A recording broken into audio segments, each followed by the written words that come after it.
नमस्कार मंडळी, श्री स्वामी समर्थ.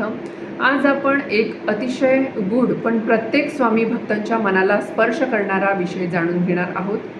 तुम्ही थंबनेलमध्ये बघितलंच असेल, स्वामी महाराज आपल्या भक्तांचा मृत्यू टाळू शकतात का? हा फक्त प्रश्न नाही आहे मंडळी, हा विश्वासाचा, भक्तीचा आणि स्वामींच्या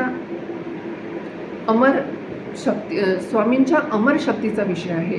म्हणूनच हा व्हिडिओ शेवटपर्यंत नक्की पहा, कारण जर तुम्ही मनापासून स्वामी भक्त असाल तर आजचा हा विषय तुमच्या आयुष्याला एक वेगळीच ताकद देऊन जाईल. पण एक गोष्ट स्पष्ट सांगते, जे लोक फक्त अडचण आली की स्वामींची आठवण काढतात, संकट गेलं की पुन्हा सर्व विसरतात, अशांसाठी हा विषय नाही आहे.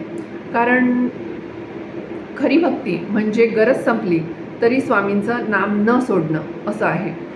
तर खरा स्वामी भक्त कोण असतो माहिती आहे का? जो दिवसभर आपल्या कामात व्यस्त असतो, संसारात अडकलेला असतो, पण तरीही मनाच्या एखाद्या कोपऱ्यात स्वामींचं नाम जपतो. काम करता करता श्री स्वामी समर्थ, श्री स्वामी समर्थ असं म्हणत राहतो.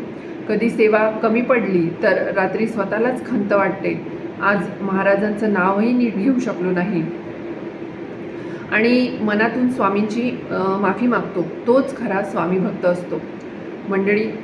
आणि अशाच भक्तांसाठी आजचा हा व्हिडिओ आहे. मी तुम्हाला ठामपणे सांगते, जर एखाद्या खऱ्या स्वामी भक्ताच्या आयुष्यात अचानक प्राणघातक संकट आलं, जर मृत्यू अगदी समोर येऊन उभा राहिला, तर अनेक वेळा स्वामी महाराज स्वतः काळालाही थांबवतात. हो, हे मी केवळ भावना म्हणून सांगत नाही आहे, याचे उल्लेख स्वतः स्वामी चरित्रात आहेत. आणि स्वामी चरित्र म्हणजे फक्त पुस्तक नाही आहे, तो स्वामींचा साक्षात अनुभव आहे. तो वाचताना असं वाटतं की महाराज आपल्या समोरच बसलेले आहेत. असं कोणाकोणाला वाटतं स्वामी चरित्र वाचताना की महाराज आपल्या समोरच बसलेले आहेत?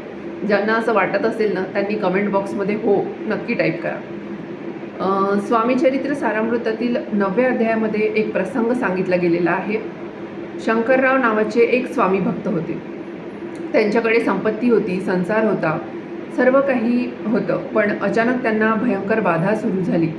त्यांची तब्येत दिवसेंदिवस खालावत गेली. औषधं झाली, उपचार झाले, पण काहीही फरक पडत नव्हता. स्थिती इतकी भयानक गंभीर झाली होती की ते मृत्यूच्या दारात जाऊन पोचले. शेवटी त्यांनी एकच आशा धरली, अक्कलकोटला जाऊन महाराजांच्या चरणी जावं. ते स्वामींकडे आले. सुंदराबाईंमार्फत त्यांनी महाराजांपर्यंत आपली विनंती पोहोचवली. महाराजांनी क्षणाचाही विलंब न करता उठून चालायला सुरुवात केली. ते थेट जवळच्या कब्रस्थानात गेले.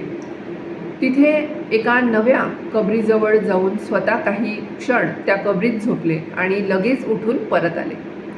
त्यावेळी अनेकांना काहीच समजलं नाही, पण महाराजांच्या जवळच्या सेवेकऱ्यांना संकेत कळला. महाराजांनी शंकररावांचा मृत्यू स्वतःवर घेतला होता आणि काही महिन्यांतच शंकरराव पूर्णपणे बरे झाले. मंडळी, विचार करा, जे स्वतः काळालाही थांबवू शकतात त्यांची शक्ती किती महान असेल.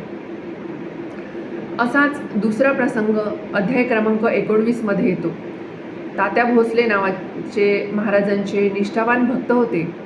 एक दिवस त्यांना स्वतःच्या मृत्यूची चाहूल लागली. त्यांना यमदूत दिसू लागले. ते घाबरले आणि धावत महाराजांच्या चरणी आले. ते रडत रडत म्हणाले, महाराज मला वाचवा. महाराजांनी त्यांच्या डोळ्यासमोर उभ्या असलेल्या यमदूतांना कठोर शब्दात सांगितलं, हा माझा भक्त आहे, याला हात लावायचा नाही. जवळच एक बैल उभा होता. महाराजांनी त्याला सांगितलं, आज याचा अंत आहे, याला घेऊन जा. आणि पुढच्याच क्षणी तो बैल खाली कोसळला आणि तात्या भोसले वाचले. म्हणजेच महाराजांनी पुन्हा एकदा काळालाही मागे फिरवलं. पण मंडळी, याचा अर्थ असा नाही की प्रत्येक वेळी मृत्यू टळतो. मृत्यू हे अंतिम सत्य आहे. जसा जन्म निश्चित आहे तसाच मृत्यूही निश्चित आहे. तुम्हाला आम्हाला मृत्यू काही चुकलेला नाही. परंतु काही वेळा जे अपमृत्यू असतात, जे अकाली संकट असतं, जिथे अजून आयुष्य बाकी असतं, तिथे स्वामी महाराज आपल्या भक्तांचं रक्षण करतात. तारक मंत्रातही स्पष्ट सांगितलेलं आहे आज्ञेविना काळही ना नेई त्याला, परलोकीही ना भीती तयाला, अशक्य ही शक्य करतील स्वामी.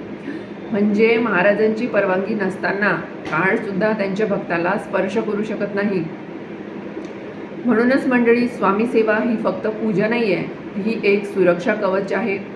फक्त तुमच्यासाठी नाही, तर तुमच्या संपूर्ण कुटुंबासाठी, तुमच्या संपूर्ण परिवारासाठी आहे.